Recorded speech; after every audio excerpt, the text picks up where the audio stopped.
Estamos entonces.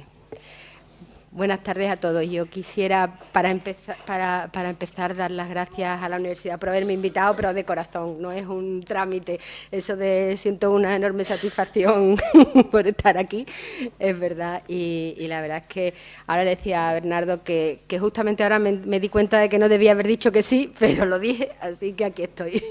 Tengo, bueno, pues eso, un cierto nerviosismo por enfrentarme a vosotros en este aula donde, bueno, pues se supone que hay una altura académica que está muy lejos de mis pretensiones, pero más aún me enerva presentar este coloquio con un autor como este que está entre los grandes autores de mi propio mausoleo de glorias. Gracias, entre otros, a Juan Carlos, que está ahí, que me dio a leer en su momento Baba Kovac. Y yo quisiera que este acto, que de algún modo viene a celebrar el 25 aniversario de la publicación de Baba Kovac, sea un acto muy especial para ti, Bernardo. Aquí en Cádiz, Bilbao tuvo un consulado, hasta tuvo una cofradía, los vizcaínos, entonces pues de algún modo estaría muy bien que fuera un poco tu casa y que te hicieras de ella, que sepas que estás entre los tuyos, porque bueno, que no fuera un sitio más, ¿no?, de todas las experiencias y todos los ladrillos que habrás tenido que soportar a lo largo de estos 25 años de admiración hacia tu libro. Porque además yo creo que para nosotros en esta pequeña ciudad, además, el poder estar celebrando un hecho literario como son las bodas de plata de Baba Kovac es un poquito un gran acontecimiento, ¿no? Estar un poco en el mundo de la literatura, porque también Cádiz es un poco Baba, ¿no? Un lugar aislado, un poco fuera del tiempo, un lugar, no lugar, que tiene un poco y bastante, ¿no?, de paisaje mítico y mágico, que es un lugar al que volver y sobre todo es un lugar que hay que aceptar, como lo ha sido Baba para ti. Ahora que he vuelto a leerlo, yo creo que es alucinante cómo el libro conserva su poder metafórico y su carga de profundidad en unos tiempos en los que además la lectura ya no es la misma. Han cambiado muchas cosas, pero sobre todo ha cambiado el hecho de leer, por lo menos para mí. Ha cambiado el soporte, ha cambiado también la atención incluso, ¿no? Estamos todos con esa cosa así disruptiva de que todos tenemos que leer en varios soportes y que tenemos que ir cambiando constantemente porque nos reclama la atención las nuevas tecnologías con sus múltiples ganchos. Y sin embargo, la experiencia del lector ahora chequeada de nuevo sigue ofreciendo ese mismo encuentro con un territorio literario que tiene una fuerza que ya te habrán dicho millones de veces que se puede comparar sin ninguna duda con la de Comala o con la de Macondo, con Región o con el impronunciable territorio de Faulkner, pero que es un sitio donde todo el mundo se reconoce y que se reconoce a sí mismo en tu obra.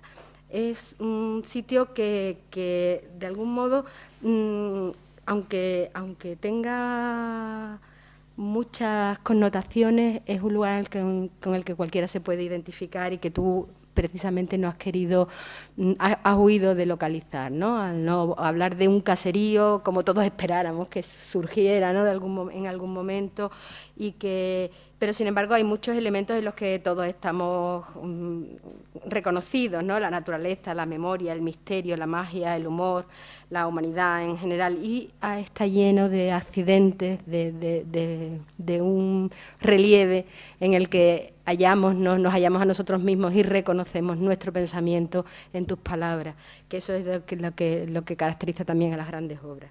De algún modo también he leído que se habla de él como un bazar donde se muestran materiales muy diversos y sin duda hay una estructura compleja que quizá podríamos empezar por hablar por ahí. Si ahora volvieras a escribir o Baba Kovac, ¿volverías a estructurarlo así?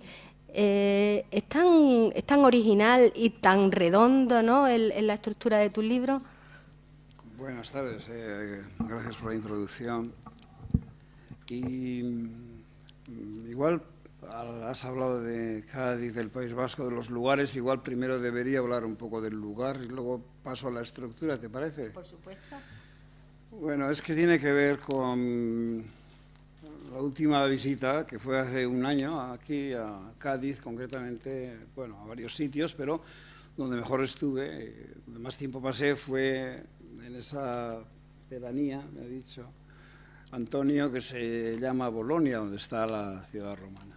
Y tiene que ver con Obaba muchísimo, porque, bueno, es que lo que conocemos mucho, lo que conocemos de cerca, lo que nos parece evidente, aquello que se ha dicho siempre del tiempo, ¿no? Todo el mundo tiene una experiencia del tiempo y, sin embargo, si se le pide a ese alguien que lo cuente, que lo exprese, a lo mejor no acierta. Bueno, eso es lo que le pasó a San Agustín, que decía eso, ¿no? Que del tiempo, si no le preguntaban, lo sabía todo, pero si se lo preguntaban, no sabía nada. Bueno, entonces, de los lugares cercanos, de los lugares en los que hemos nacido, en los que hemos vivido, pues nos pasa un poco lo mismo, y es que lo conocemos, pero no sabemos expresarlo. Y durante mucho tiempo, y voy al lugar, y voy a Bolonia, durante mucho tiempo yo no acertaba con lo que llamaría el núcleo poético, es decir, el núcleo que mejor expresa, no la tierra, no el lugar, todo, la vida en general en ese lugar que tú has conocido, que uno ha conocido en la infancia, en la juventud. Bueno, no vine a la ciudad romana de Bolonia, sino fui a una excursión con mi madre. Una excursión con mi madre era problemática porque ella corría mucho, ella andaba a mucha velocidad y yo siempre iba detrás. Y fui a Nápoles, fui a Roma y luego fui a Nápoles y allí vi el Museo Arqueológico, que ha sido una de las grandes experiencias de mi vida, porque, bueno, como saben, en Nápoles está el Museo Arqueológico y ahí es donde, digamos, casi uno ve cómo fue la muerte por lava de la gente de Pompeya y de Herculano. Están tal cual, uno está asomado a la ventana, el otro está cenando y uno ve las cenizas de esas personas de hace 2000 años. Bien, rápidamente, paseando, bueno, yo supongo que ya mi madre ya se había escapado, ya estaba en el segundo piso, yo todavía estaba en el primero y estaba viendo los mosaicos, y en uno de esos mosaicos, yo no voy a decir, porque no me quiero poner tampoco demasiado trascendente, reveladores, pero fue un momento en mi vida de detención, de pararme, de pensar, bueno, ¿esto qué significa? Lo que vi fue un mosaico que se titulaba Las hijas de Ifigenia, y las hijas de Ifigenia en ese mosaico estaban jugando a las tabas. Entonces pensé, qué curioso, y de ahí llega la definición del lugar, qué curioso que en este mosaico de hace 2000 años estén jugando esas niñas a lo mismo que juegan o que jugaron mis primas, que veía yo jugar a mis primas en mi pueblo natal. Es decir, que durante, bueno, 1950 años había habido un hilo, una continuidad entre esa escena y la escena que yo he visto de mi infancia. Bueno, entonces pensé, bueno, no sé si lo pensé en un día o en un año, pero lo pensé. Dije, bueno, yo cuando era joven, cuando era niño en la iglesia, yo aprendía, yo rezaba con los demás niños en latín. Nosotros decíamos Pater Noster, quies in celis, ¿no? Que es la lengua, pensé, de Virgilio, ¿no? Y claro, el arado que estudiábamos luego en el bachiller y que veíamos, en fin, enfrente de casa, el arado era el arado romano. De modo que pensé, a lo mejor el lugar donde he nacido, al igual que todos los lugares rurales, y digo Andalucía en su mayor parte, y digo Castilla en su mayor parte, y digo Sicilia en su mayor parte, los lugares rurales son antiguos. Es decir, que en muchas de sus vivencias, de forma de vivir, son lo que fue hace 2000 años. Por ejemplo, he dicho el caso del juego de las tabas, pero lo que se dice del juego se puede predicar de cantidad de vivencias. Bueno, rápidamente, entonces, a la hora de decidir cómo debía ser ese lugar, por ejemplo, qué implicación tenía literaria esta consideración de ser un lugar antiguo. Bueno, amigos, pues no había ni Freud, ni Marx, ni Lenin. Es decir, que nadie podía decir, como ahora dicen todos los días, en todas partes, hoy mismo, esta mañana, la panadería, me ha dicho la panadera que tenía un día esquizofrénico, ¿no? Bueno, pues nadie podía utilizar el léxico de Freud, porque en los lugares antiguos Freud no existe, ¿no? Que es lo que decían los perros, sí, bueno, sí. No existe, y Marx tampoco existía, ni Lenin, ni existía ningún tipo de consideración de ese orden, digamos, moderno. Conclusión, por ejemplo, en Obaba, si ustedes leen el libro, verán que todo lo que es psicológico se expresa a través de leyendas populares como el coco, el sacamantecas, animales, etcétera, que es la forma en que se expresaba la psicología antes de que existiera tal psicología como un saber. Bueno, quiero decir, la relación para mí, yo lo que he visto en mi pueblo natal, lo he visto en Villamediana, en Palencia, lo he visto en Viandar de la Vera, en Extremadura, lo he visto en Rute, bueno, lo he visto en la gente de Rute más que en el mismo Rute, o sea, es decir, lo he visto en Sicilia, lo he visto en el Languedoc-Roussillon, donde también he vivido. Bueno, quiero decir, ese es el mundo rural. ¿Posible definición? Bueno, yo digo, una posible definición es la de que se trata de un lugar antiguo. Eso es. Bueno, eso es lo que quería decir igual como introducción. No sé si ahora debo la estructura... Sí, bueno, no, es por empezar de alguna manera, como tú comprenderás que estamos charlando con un poco de una manera pues amistosa, sí. Esto es un coloquio. Pero sí que me parece que el libro resiste muy bien, ¿no? Las diversas historias y el engranaje que van teniendo va componiendo al final un todo de una manera casi inapreciable, ¿no? Y va sorprendiendo al lector al irlo recorriendo, pero que es deliberadamente compleja, ¿no? Sí. Bueno, había una persona que con cierta malevolencia me solía decir, bueno, pero tú pareces Juegos Reunidos. Y era porque yo utilizaba, y de ahí viene, yo empecé utilizando estructuras que en principio no eran literarias, que eran, por ejemplo, la estructura del juego de la oca, ¿no? Todos hemos jugado al juego de la oca y todos sabemos que ahí hay una narración. Y bueno, una época de mi vida, pues yo he tenido manías con diferentes animales. Una época de mi vida tuve manía con las ocas. Y entonces no hacía más que hablar de ocas y todos mis poemas aparecían las ocas salvajes. Bueno, era pesadísimo con las ocas. Y entonces, ¿qué pasa? Que lo de las ocas o mi interés por las ocas me lleva a la estructura que yo más o menos quise seguir en Obabacoac, ¿no? Es decir, un viaje, alguien sale, se encuentra con la dificultad, a veces es en la cárcel, tiene que permanecer allí, otras veces es un puente, entonces puede atravesar. Entonces, quiero decir, es una metáfora tradicional, la vida es un camino que se puede realizar, pero que siempre hay dificultades hasta llegar a la oca, esa final, que es la oca que sabe volar, que sabe caminar y que sabe nadar. Y por tanto, antiguamente, por eso en las iglesias, incluso muchas catedrales solía haber ocas, porque era un animal que simbolizaba la perfección en el sentido bueno, espiritual, diríamos, ¿no? De ahí vino la estructura. Además, en lengua vasca, ese libro tiene además una estructura alfabética, porque otra de mis manías fueron los alfabetos. Tuve una época de alfabetos, no hacía más que alfabetos, y ya hablaba en alfabetos, y todas las conferencias en alfabetos, hasta que este amigo malevolente que digo me dijo, bueno, ya está bien de tanta letra, ¿no? Y entonces, pues lo dejé. Hay no sé si será una leyenda urbana, pero yo recuerdo haberla oído, que cuando hace 20 y tantos años, porque fue conseguiste el Premio Nacional de Narrativa con Obabacoac, ¿el libro aún no se había traducido al castellano? Sí, sí se había traducido. Bueno, pero Mercedes Monmany fue la crítica que mismo cuentas que lo lleva al jurado, y el libro como tal aún no se había... Efectivamente, bueno, es verdad. Claro, son temas o cuestiones que parecen obvias, pero yo desde luego no las he descubierto pronto, ¿no? La primera es que yo siempre tuve una idea casi, digamos, estructural marxista, quizá, de la realidad, es decir, que todo dependía un poco del conjunto, de la situación general. Luego, poco a poco, he ido dándome cuenta de que, al menos en mi vida, y sobre todo en mi vida profesional, casi todo ha ido por las personas.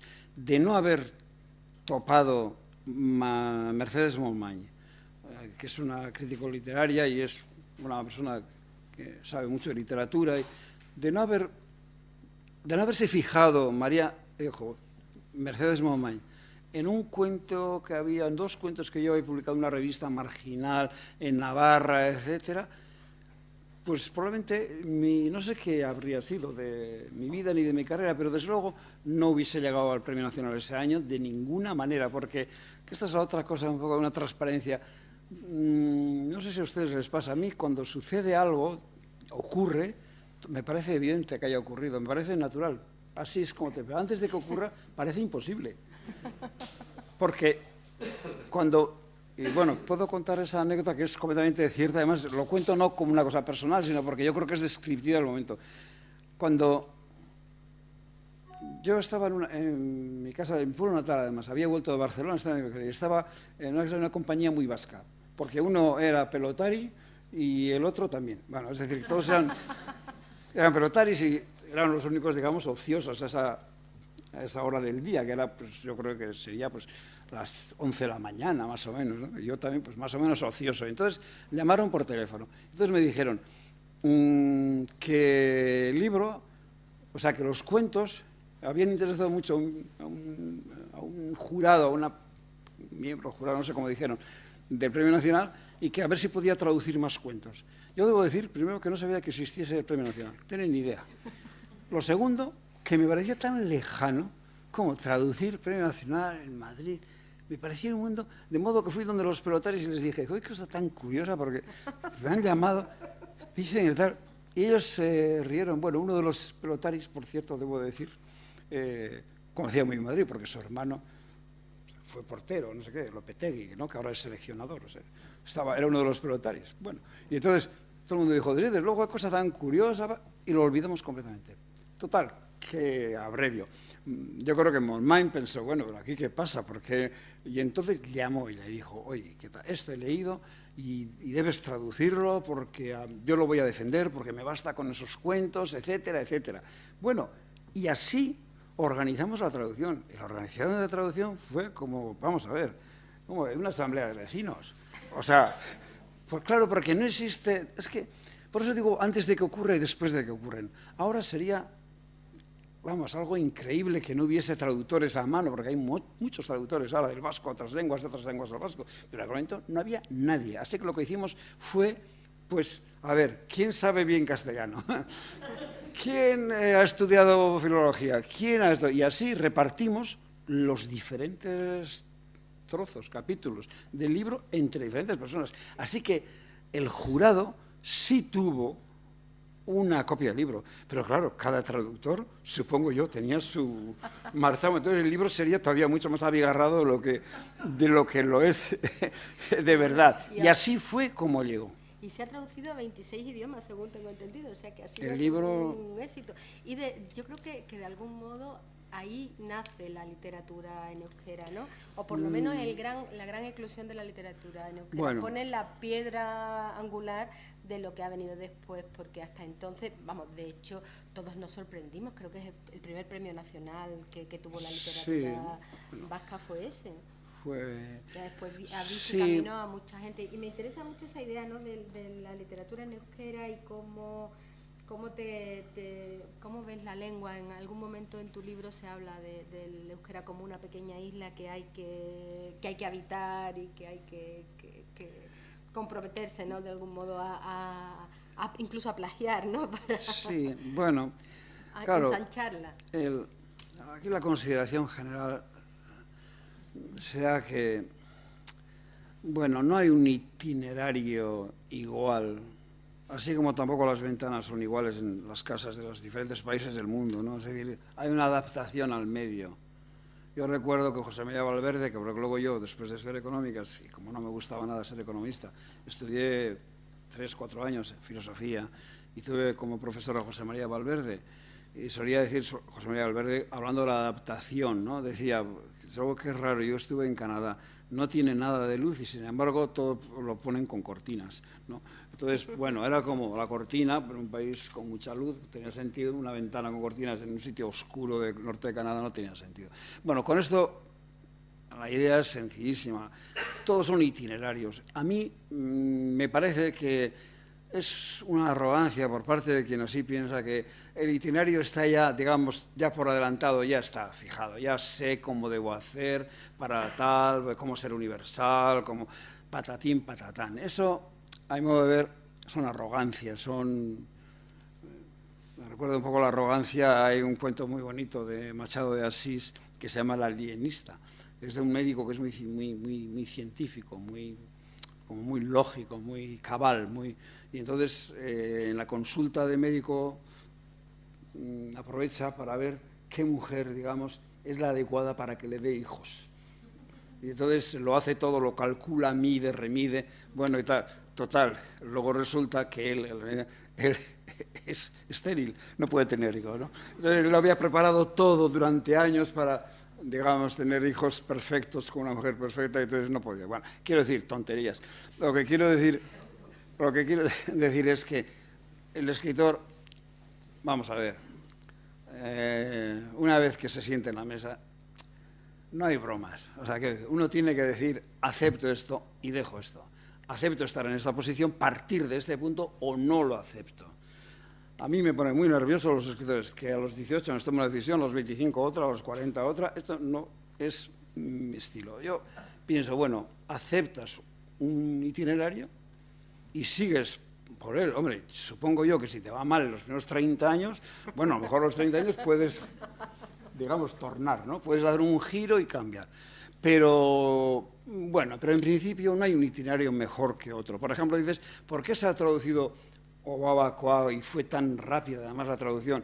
Bueno, pues algo tuvo que ver con el hecho de que era un libro muy diferente para los editores extranjeros de la literatura que se estaba publicando entonces en España en general. Entonces, bueno, era una cosa rara. Bueno, y esa cosa rara le resultaba llamativa, y la cosa rara llamativa hizo que se publicara enseguida. En Inglaterra se publicó rapidísimamente. O sea que, quiero decir que uno en ese itinerario no puede tener todas las cartas en la mano, y que no se puede jugar con todas las cartas en la mano. Yo, por circunstancias, porque yo era muy amigo, más que amigo, era un poco discípulo del poeta Gabriel Aresti.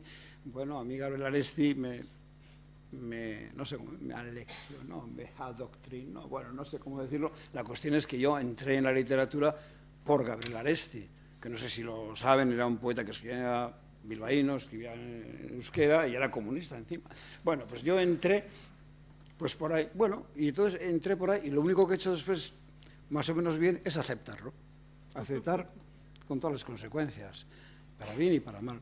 Pero bueno, pero en principio no creo que sea más diferente de lo que ocurre a los demás escritores, a las diferentes personas, ¿no? No sé si te he respondido, pero... Bueno, no te preocupes, todo lo que dices es jugoso. Pero sí, antes de seguir, sí tengo una duda y no creo que se me olvide. ¿De quién es el plagio, el cuento? Villiers de L'Isle Adam. Es que hay, dentro de Obabacoa, si lo recordáis, hay un juego entre los varios personajes que se citan en casa del tío de Montevideo y se retan a descubrir el autor de un cuento que ha plagiado uno de los personajes, pero no lo desvela nunca. Así que hay pistas porque los personajes que aparecen en ese cuento coinciden con los personajes del cuento plagiado en Villiers de L'Isle Adam. Lo has puesto muy difícil. No, bien, no, sí. Pero no tiene... Bueno, pero ese cuento tiene... Bueno, es claro, decimos lo de aceptar el literario. Claro, dicho ahora, ya lo tengo 62 años, ¿no? Y claro, dicho ahora, por decirlo así, bueno, estoy ya tranquilo. No sé cómo expresarlo, pero estoy tranquilo. Bien, pues ha sido un itinerario y ahí está, ahí lo he vivido y bueno. Entonces, no tengo... Pero, claro... cuando uno habla desde esta altura, me refiero cronológica, lo que hace es a lo mejor olvidar también, ¿no?, todo lo que ha sido la aceptación de ese itinerario. Por ejemplo, la aceptación del itinerario supone responder unas 20.000 veces, bueno, unas 100.000 veces a la pregunta ¿por qué escribe usted en euskera? Es unas 100.000, calculo, en 30, 35 años. Luego, responder con unas 20.000 veces, esto desde el lado vasco, dice, ¿cómo vamos a hacer que la literatura vasca sea una literatura importante para la gente, etcétera? Y entonces, claro, yo respondía de maneras diversas, dependiendo de la situación. Y un día que estaba yo ya muy quemado con esta pregunta, dije, yo creo que la solución es el plagio. Dije, porque tienes la garantía de que, bueno, tú plagias, aprovechas de un autor bueno, ya tienes ya mitad de camino hecho, y luego, nadie... Si tú no... Y nos daba una especie de normas, ¿no? por ejemplo, no elegir a un autor medio secreto, no de culto, nada, el más famoso de todos, la carta sobre la mesa y tal. Y todo daba una serie de reglas. Luego empezó la historia con este cuento que ha sido tremenda. La historia de este cuento ha sido... Bueno, empieza, por ejemplo, a que yo escribo un cuento siguiendo ese método, lo lee uno de mis hermanos, que también escribe poemas y que, bueno, y los canta Javier Muguruza, que ha cantado aquí. O sea que... Bueno, y me dijo este hermano mío, pues a mí me parece este cuento más original que otros que has escrito en el libro, ¿no? Entonces dije, bueno, ya, eso me pone en un... Bueno, luego supe que había un grupo ultravanguardista en Escocia, bueno, pero lo más, y acabo, con lo más curioso, para que se vea cómo...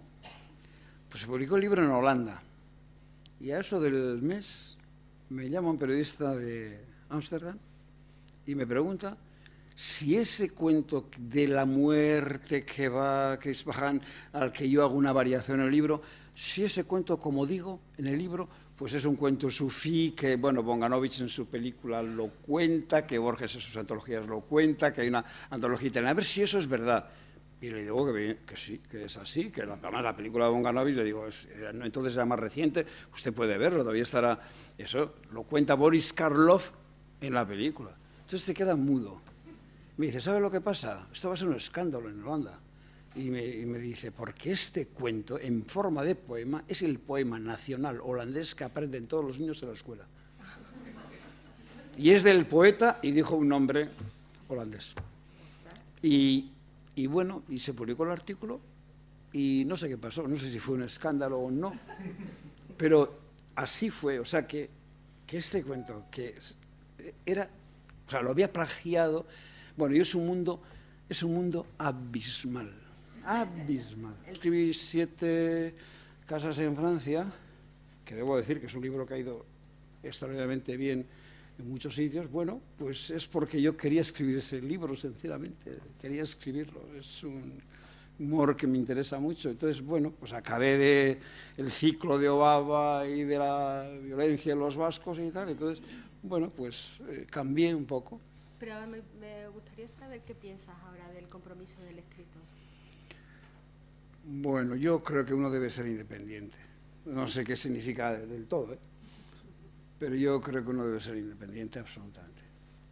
Y ser independiente, pues casi siempre significa, bueno, yo la única vez que he sido de algún sitio ha sido de la Academia de Lengua Vasca. Cuando fui a la primera reunión sentí una especie de calor, una especie de grato sentimiento de pertenecer a algún sitio, cosa que no me había pasado desde, yo creo, la universidad, ¿no? Hay que hacer las cosas a lo mejor desde tu propia convicción, por eso he dicho, tú haces porque así crees que debes hacerlo. Casi esto es kantiano, aquello del imperativo categórico, hay que hacerlo porque hay que hacerlo, ¿no? Porque se debe hacer así, pero por otras consideraciones y tal, bueno, eso no va a ningún lado. Pues yo quisiera ver si queréis preguntar, porque se nos está yendo la hora ya que teníamos. Me gustaría que interviniera y tengo aquí una pregunta que ha mandado alguien, Anchón Urrestarazu se llama, o sea, no es de Cádiz. Debe ser algún vecino. Que han mandado por internet para que te la haga, así que procede.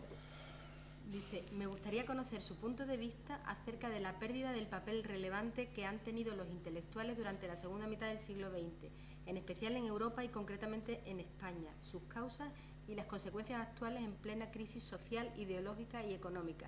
Un poco de lo que hablamos, pero deslocalizándolo.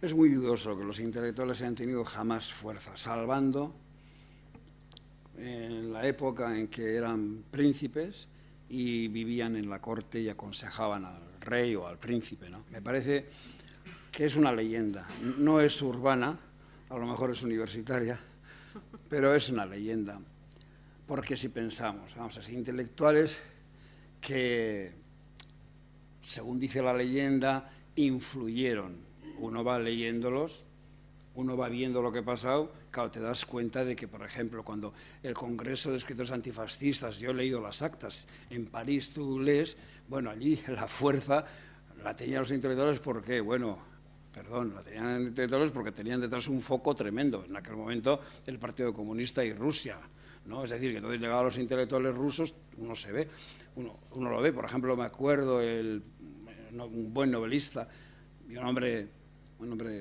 no sé, como muy progresista, pero nada autoritario, que era el novelista inglés Forster. Bueno, todo el mundo estaba acomplejado, porque todos los que estaban allí, todos los que acaban de llegar de Moscú, parecían, bueno, 1000 veces más, en fin, revolucionarios que él, y bueno, y estaba la figura de un grandísimo escritor que era Bertolt Brecht, ¿no? Y tenía mucha influencia, pero en la fuerza, es decir, lo que decían y dejaban de decir, y su resonancia tenía que ver con la fuerza del partido político, ¿no? Esto no hay que, creo, o sea, no hay que confundir el hipopótamo con el pajarito que está encima del hipopótamo. El que tiene fuerza es el hipopótamo, no el pajarito. Yo os escribí una frase que no es mía, de un escritor mexicano que murió, Sada, y que decía que la realidad es el desierto, ¿no? y todo lo demás es decorado. Claro, entonces yo creo que toda esta función del intelectual, esta leyenda, es el decorado, es el decorado. Si yo puedo contar mi propia experiencia, bueno, puedo contar porque me dan una hora, así que voy a... Me acuerdo una vez, otro escritor mexicano que era Arreola, en una mesa redonda, claro, en una mesa redonda eran 5 escritores, y él llevaba 3/4 de hora hablando. Y entonces le dijeron, señor Arreola, es que lleva usted 3/4 de hora hablando y tal. Y entonces dijo Arreola, ¿qué pretende? Bueno, con acento mexicano puedo poner y tal, que ahora que toma la palabra la deje. Bueno, pues mi propia experiencia... De algún modo te ha tocado ser un poco escaparate, ¿no? Y sí, pero nada, no hay nada, pero nada. Los periodistas te llamábamos para pedirte opinión. Me gustaría ya, pero nada, me gustaría creerlo y me sentiría mejor creyéndolo, pero como digo, esta altura cronológica me permite decir que, bueno, que todo eso sí que es una leyenda, no sé si urbana, digo, no sé si universitaria o no sé si es una leyenda periodística. Es que, respondiendo a Urrestarazu se llama. Sí, sí. Urrestarazu. Bueno, pues respondiendo a Urrestarazu diré que, sinceramente, creo que el papel ha sido siempre un papel subordinado. O sea, es decir, el intelectual ha tenido fuerza si la fuerza, o sea, ha tenido fuerza si previamente existía otra fuerza que le empujaba.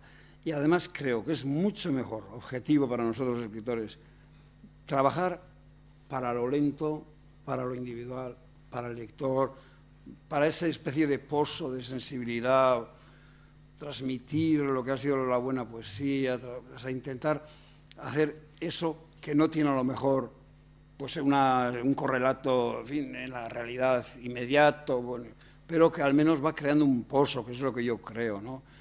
O sea, yo pienso muchas veces también, bueno, es que ahora, ya digo, con la altura cronológica se va uno pensando muchas cosas, porque es que tiene mucha experiencia, sin querer.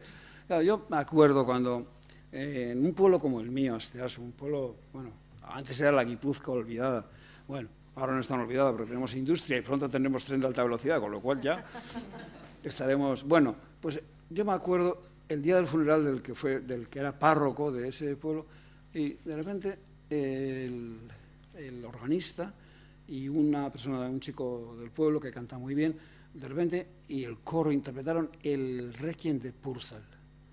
Entonces pensé, bueno, esto es grande, porque, quiero decir, Purcell, Inglaterra, no sé qué siglo XVIII, XVII, no me acuerdo, ¿no? Y de repente, en este pueblo de Guipúzcoa, aquí entre montañas, hay una que está cantando y el organista, dije, bueno, esto es lo grande, a mí me parece, es lo grande del arte, es lo grande de la cultura. Ese es el campo principal de tal. Entonces, yo creo que la gente que estaba allí en el funeral, escuchando a Purcell, sintió algo que de otra manera nunca hubiese sentido. Es decir, que fue en ese sentido un momento maravilloso para ellos y tal.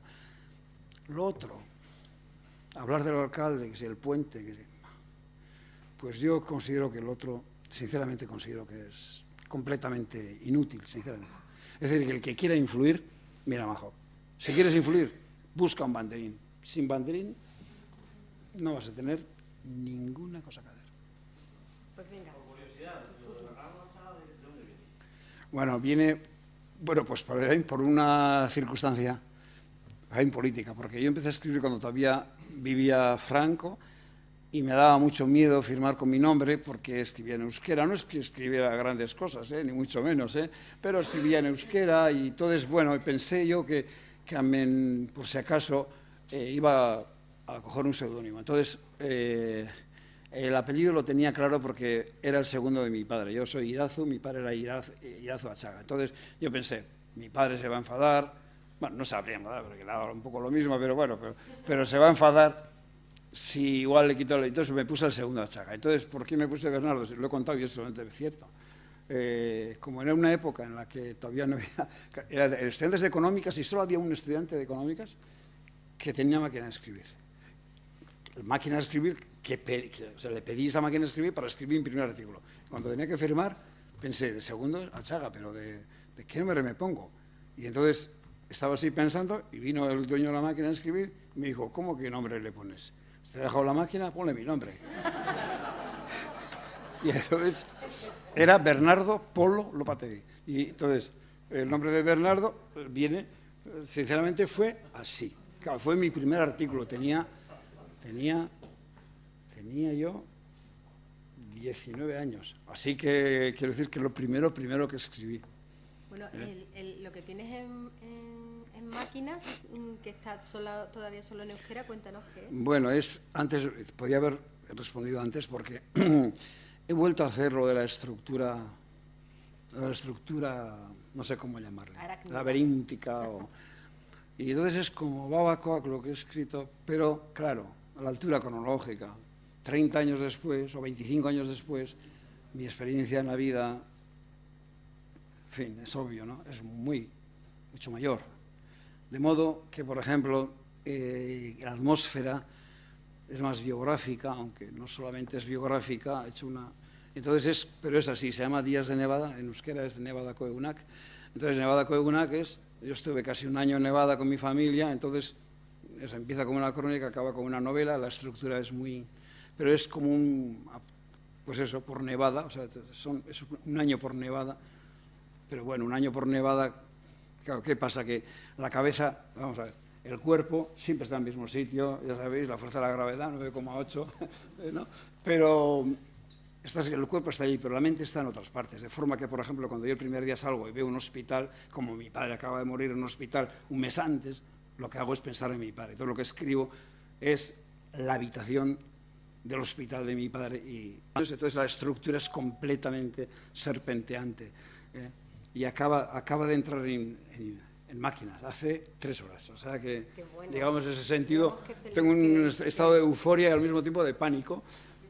Teníamos que votarlo. Contesto primero no tengo ninguna relación. He tenido una vez alguna cosa hecho con los versolaris, pero en principio son mundos para mí muy diferentes, en el sentido de que, bueno, el versolari es, como sabéis, un improvisador y ahora, digamos, forma parte de un movimiento muy fuerte, juvenil, además, pero yo he estado fuera porque considero que la literatura es diversa, absolutamente. Quiero decir que todo lo que es oral, es un tema muy bonito también, todo lo que es oral, todo lo que hacía la musa antes de aprender a escribir, todo, digamos, se basa en la doxa, en lo común, en lo convencional, porque nadie puede improvisar y ser un poeta, digamos, como Paul Eluard o como Mayakovsky improvisando. Eso es imposible, eso es imposible. Puede ocurrir alguna vez, por milagro, que alguien improvise un verso. Normalmente es convencional y cuando se traduce la gente se queda extrañada. Porque, claro, lo que se traduce en un verso, por ejemplo, es decir, fui a casa y la cocina estaba sucia, así que me puse a limpiarla y vino mi madre. Entonces me dice, pero esto es el poema. Y dices, no, es que no es el poema. Es que el juego no está para nada en el contenido, está en la sorpresa y está en todo caso en la ingeniosidad del final y en la velocidad con que se escucha, ¿no? Eso, aparte que en Cuba hay repentistas, por ejemplo, que en castellano es mucho más difícil ser repentista, porque es que es un tema muy largo, porque es que la lengua vasca es una lengua sufijada. ¿Eso qué quiere decir? No tiene preposiciones, todo es posposición. O sea, ¿qué te quiero decir? En casa es echean, en la calle es caleán, en el cielo es ceruán. Es decir, siempre tienes una rima. ¿no? En tanto que en castellano, al ser prepositiva, no tiene unas rimas. Y los repentistas, hay un repentista buenísimo cubano, y entonces es mucho más difícil y lo consigue hacer. Pero yo creo que es un fenómeno, sinceramente lo pienso, bueno, que tiene que ver con eso, con la ceremonia o con la fiesta, ¿no? Y cumple una función, ¿no? Lo digo bueno, pero me parece algo diferente en tanto que la canción considero que tiene tanto que ver con la poesía. Yo me esfuerzo ahora en escribir muchas veces canciones y he escrito bastante poesía, pero no consigo rematar. Es decir, por ejemplo, he publicado una cosa casi secreta que se llama El paraíso y los gatos, ¿no? Además lo he hecho se lo he comentado antes a Antonio, lo he hecho con Javier Muguruza. Él ponía música, yo hacíamos los dos, y ahí hay poemas, y poemas que me gustan mucho, pero todavía no consigo. Por ejemplo, puedo decir, para que no tiene que ver, poemas, por ejemplo, algo de qué opina, o sea, dice, ¿qué les pasa a los gatos viejos? ¿No? Entonces, el poema de los paraísos y los gatos, ¿no? Digo, el poema viene a decir que los gatos viejos, de repente un día se ponen a pensar si será verdad o no esa leyenda que dice que tienen 7 vidas. Y entonces va por ahí, ¿no? Claro, tiene que ver con, ¿no? Es importante, ¿no? Y al final acaba el gato dice, joder, si solo fueran 2 tampoco estaría mal y tal. Y quiero decir que hago poemas, pero no consigo cerrar la bolsa, ¿no? Debo decirte que hay en la edición conmemorativa de Babacoa que acaba de salir, hay un extra plus, ¿cómo se puede llamar? Un deluxe, una edición deluxe que tiene un DVD con un documental. Está ahí, que a mí me ha parecido maravilloso, no solamente porque está técnicamente muy bien realizado, sino porque se le oye hablando un euskera delicioso, un idioma que sorprende por su dulzura, ¿no? Es muy bonito, y hay escenas de esa lectura. Y ahí leo un poema, sí. De poemas con algunos colegas y leo al final un poema que es el poema de La vida según Adán. Sí. Que cuento qué pensaba Adán de la vida, ¿no? Después de salir del paraíso. Entonces, bueno, esos son poemas que hago con lo de la gripe, ¿no? Y que cuento cómo surgió, ¿no? Bueno, es que no sé si es pertinente, pero yo en ese documental digo cómo surgen los poemas. Pues algunos surgen de esta manera. Llegué donde vivo y entonces mi vecino Ignacio, que era un hombrón, un hombre casi 2 metros, enorme, entonces me dijo, le vi preocupado, ¿qué te pasa, Ignacio? Y dice, he estado mucho malo, ¿así? ¿Y qué te ha pasado? Había estado yo 2 días fuera de viaje. Entonces le dije, ¿qué has tenido? Me dijo, gripe. Bueno, pues ahora estás bien, ¿no? Sí, pero he estado mucho malo. Entonces cuando fui a casa pensé, a ver si este Ignacio no había estado nunca enfermo y de repente ha tenido la gripe y eso le ha parecido, y efectivamente al día siguiente fui y pregunté y dice, la primera vez que me he metido en la cama en los 74 años que llevo de vida y tal. Claro, pensé, esto es la primera gripe de Adán. Y el poema se tituló La primera gripe de Adán también, luego La vida según Adán. Y es lo que va por el paraíso y tal, y no nota nada. No, hasta que un día cae enfermo de gripe, con tos y tal, y entonces se siente morir, y entonces descubre a Eva, etcétera. Bueno, hago ese tipo de poemas tristes, pero al mismo tiempo humorísticos, ¿no? Y lo cuento ahí. Pero bueno, no he cerrado la bolsa. No consigo. ¿Alguna otra pregunta?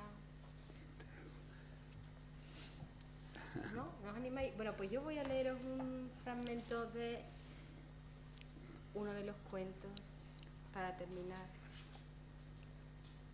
De este cuento que se llama Para escribir un cuento en 5 minutos. Ah, sí. Que debería leerlo entero, pero creo que es demasiado.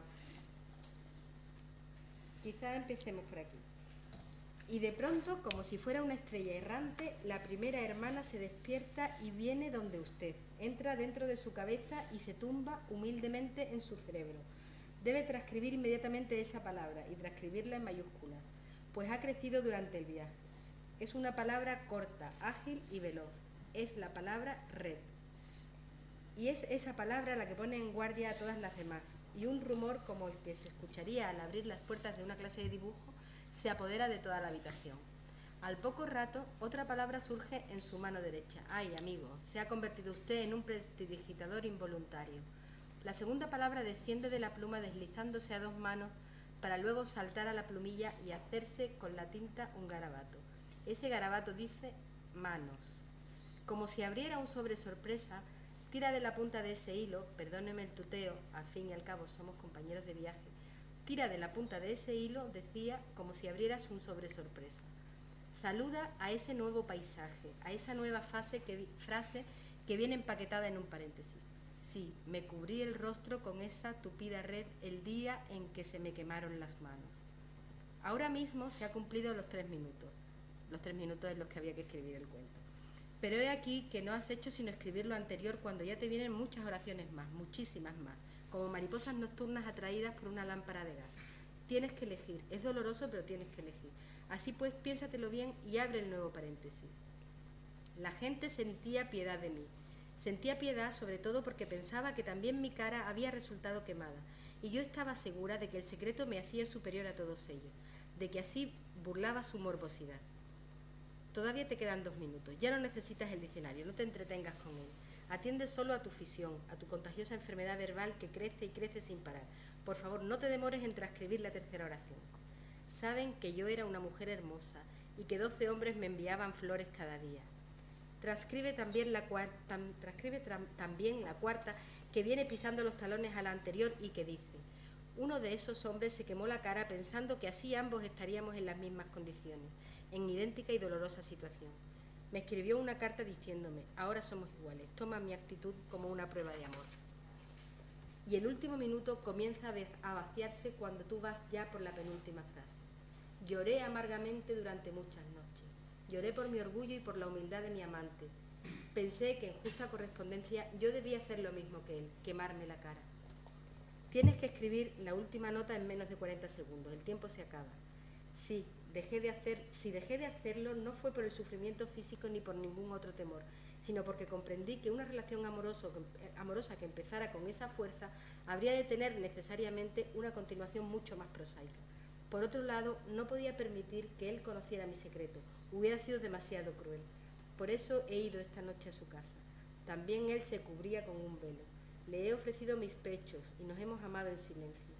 Era feliz cuando le clavé este cuchillo en el corazón y ahora solo me queda llorar por mi mala suerte. Y cierra el paréntesis, dando así por terminado el cuento, en el mismo instante en que el último grano de arena cae en el reloj. Este es el mundo de Achaga. De Babacor. Igual ahora, en Días de Nevada, no sé si se encontrarán textos así, porque una de las cosas buenas que tiene escribir es que uno deja rastros, ¿no? Y uno puede luego volver a ellos y comprobar cómo va cambiando, ¿no? Una cosa, porque además esos cambios normalmente son imperceptibles, de modo que si no, es como las fotografías, ¿no? Uno no se da cuenta de que envejece en el espejo de casa, pero cuando uno ve las fotografías se queda asombrado, ¿no? El cambio que ha experimentado. O sea que es un poco también, en los textos es igual. Yo oigo ese texto, inmediatamente me sitúo exactamente. Este es quizá el cuento más antiguo de Babacor. Igual, este cuento igual tiene 30 años. O sea que claro, entonces, digo, ahora, claro, Días de Nevada es otro tono ya. Sí. Otro tono.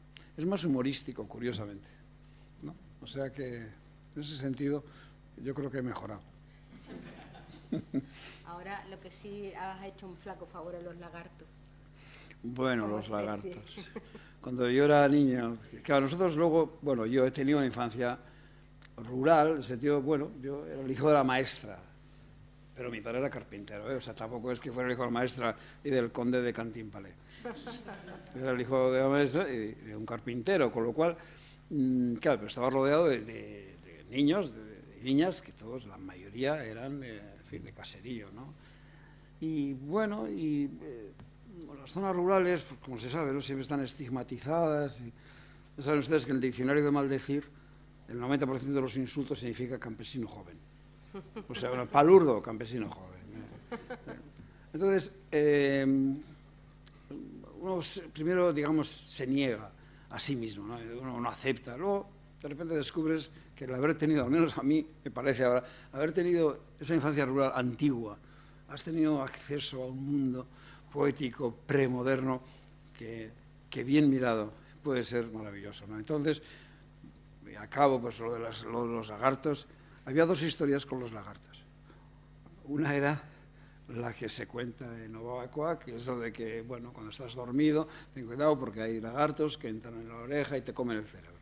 Y te vuelves tonto, y etcétera, etcétera. Esto, por supuesto, era literatura práctica, o sea, literatura oral práctica, porque esto era para que no, en fin, no nos pues, fuéramos ahí por el monte y nos tumbáramos en cualquier sitio, etcétera, ¿no? Era como un cuento de madres para niños, ¿no? Y la otra versión ya no era tanto de madres para niños, porque la otra versión decía que a veces los lagartos entraban por debajo de la falda de las mujeres, ¿no? Y entonces, ¿cómo hacer para que ese lagarto saliera? Entonces, tenía que ser que las 7, ¿cómo era? Que las campanas de los 7 pueblos de alrededor, o sea, más cercanos, tenían que tocar al unísono, tenían que sonar al mismo tiempo. Entonces, ¿cómo diríamos? Con el sonido de las campanas, no sé cómo llamarlo, el repique sí, tremendo de las campanas con esa durunda, se dice más. Bueno, con esa durunda, entonces el lagarto se asustaba y salía, ¿no? Estas eran las dos historias que teníamos con los lagartos. Así que quiero decir que eso lo hemos recibido, pues nada, igual que otras costumbres y tal, pero ha sido un mundo. Entonces, bueno, pues me he mirado, pues tiene su, en fin, su miga y su significación y su gracia, ¿no? Pero buena parte de tu obra está cimentada en la infancia, ¿no? Esa parte, o sea, Obabacoac, sí. Pero también de eso de que la infancia es la patria del hombre y esas cosas, ¿te parece que es algo más que una frase hecha o crees que...? Bueno, es una frase, es que las frases es tremendo, porque no hay forma de huir de las frases. Pero, hombre, la infancia es importante, lo sabemos todos, y cuando uno tiene, por ejemplo, niños y se habla con la doctora, pues la doctora puede decir que todos los traumas anteriores a los 3 años son incurables, por ejemplo, en tanto que los que hasta los 7 años los traumas pueden ser graves, pero bueno, se pueden. Y después de los 7 años, casi todos los traumas, todos los choques, pues no afectan tanto. Es decir, que los primeros 8 años de la vida, a menos de eso estoy transmitiendo una conversación con la doctora, hasta los 8 años de vida, todo percance es tremendo, todo tiene una significación extraordinaria. Entonces, claro, lo que es, digamos, en ese sentido, digamos, médico, también sirve para cualquier otra experiencia. Es decir, nadie, vamos a ver, ¿cómo lo diría? La primera vez que yo vi un jabalí tendría 7 años y me impresionó de una forma que no dormí en 3 días, porque me pareció una aparición extraterrena. 20 años más tarde, viviendo en Languedoc-Roussillon, como he dicho antes, ya todos los días veía 3 jabalíes, otro día 4, o sea, veía constantemente jabalíes por allá por donde vivía, y al final realmente no pensaba en ellos más que, vamos, más allá de casi los cerdos me parecía más interesante. Pero... entonces quiero decir que la primera impresión es tan fuerte que es la que, digamos, la memoria, cuaja en la memoria, y yo podría contar de mi infancia sin parar, porque son todas las impresiones que se reciben en la infancia. Pero una buena parte de tu primera obra son cuentos para niños. No, yo...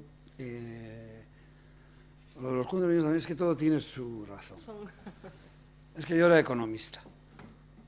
Y no me gustaba nada ser economista porque yo nunca quise ser economista. Soy economista porque es que en el País Vasco, de gran tradición industrial y comercial, pues no había, en fin, los padres, que tampoco tenían gran, en fin, educación, no tenían mucho mundo, pensaban que lo mejor que voy a hacer, yo siempre digo, ahora lo digo a veces con rabia, a veces que una persona, el hijo de la familia era trabajar en la caja de ahorros, era el máximo, la máxima expectativa. Y entonces, claro, decir, por ejemplo, como yo dije que quería estudiar filosofía, pues era una cosa extravagante, ¿verdad? Y entonces siempre recibía la típica doble respuesta. Entonces el padre decía, ni pensar, y la madre decía, eso luego, después de que hagas economía, ¿no? Así que yo, de ahora ya me pregunto otra vez, ¿no? ¿Qué estaba hablando? Estábamos hablando de los cuentos. Que tú Bueno, entonces eso. cuentos Entonces yo con empecé Juan a trabajar de economista. Y debo decir que trabajaba muy mal. Yo he sido muy mal trabajador. No he servido para nada los trabajos. No tenía concentración. Era horrible, lo pasaba fatal. Entonces, así que un día, yendo al banco, decidí seguir carretera. Me fui a Francia y llamé y dije que nunca se me olvidará, porque yo dije que me quería marchar y me dijo el director del banco, ¿qué quieres decir? ¿Qué estás pidiendo el finiquito? Nunca había oído esa palabra. Entonces supe que era el finiquito y dije, pues sí. Y entonces, digo, eso estuvo muy bien. Luego trabajé un poco en el instituto de profesor, también me horrorizaba y era muy malo también. Y entonces, así fui, oficio tras oficio, trabajé en oficios manuales, trabajé en la imprenta y, bueno, muchas cosas. Y entonces, de repente, pues ya no tenía salida. Entonces, la única salida que tenía, la única salida que me ofreció, pues una persona maravillosa que murió hace un año, así que es el dibujante, Juan Carlos Seguillor, me encontré con él en Bilbao y me dijo, ¿por qué no hacemos entre los dos un cuento? Como él era tan moderno y tan divertido, yo pensé, bueno, pues con el Seguillor igual hacemos un cuento y tal. Hicimos el primer cuento infantil de nuestra vida, que eran las aventuras de Nicolás Bisvaporus. Y así fue, pero lo hice porque necesitaba un trabajo, claro, pero una cosa era dejar el banco, estás harto y dejas el instituto porque estás harto, pero claro, luego llega otra vez la realidad y entonces dices, bueno, ¿y ahora qué hago? Y bueno, ahí tengo una época bastante heroica en mi vida, porque vivía en una casa que no tenía ni calefacción, ni ducha, era un sitio tremendo. Pero, vamos, entonces salió el asunto de los cuentos infantiles y la verdad, pues con los cuentos de Nicolás Bisvaporus, Ramuncho Detective, no sé qué, con Juan Carlos Seguillor, que era muy buen dibujante y una persona maravillosa. Bueno, entonces los dos pues entramos en ese mundo y lo hice por ahí, pero no empecé por ahí. Yo empecé, como todos los escritores de esa época, yo empecé por la vanguardia, vamos, o sea, yo empecé por el final. Pues vamos a ver.